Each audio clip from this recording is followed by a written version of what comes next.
Sastra tradisional merupakan suatu bentuk ekspresi masyarakat pada masa lalu yang umumnya disampaikan secara lisan.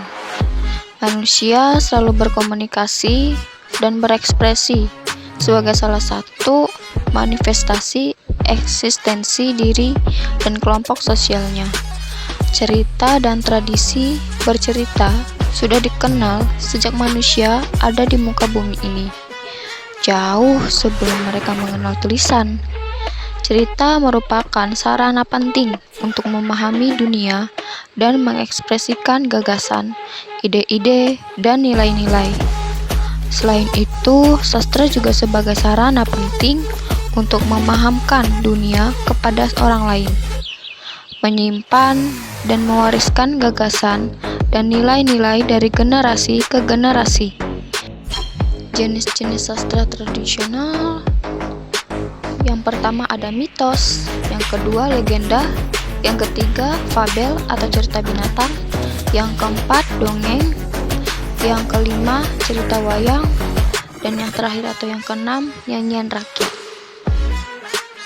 Kita akan membahas tentang sastra dongeng. Dongeng dapat diartikan sebagai suatu karya sastra lama yang berisi cerita luar biasa, yang penuh khayalan atau fiksi yang dianggap oleh masyarakat umum sebagai cerita yang tidak benar-benar terjadi. Contoh dongengnya yaitu tentang angsa dan telur emas. Dongeng anak pendek satu ini menceritakan seseorang petani dan istrinya yang memiliki seekor angsa. Dengan kehebatan dapat mengeluarkan sebutir emas setiap harinya.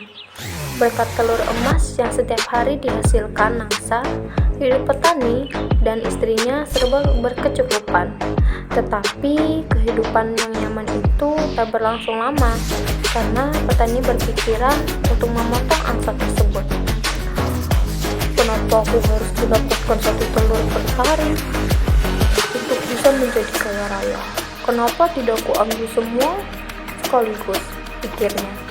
Mengetahui ide sang suami, istri dari petani kemudian menyetujui dan ikut membantu memotong angsa milik mereka.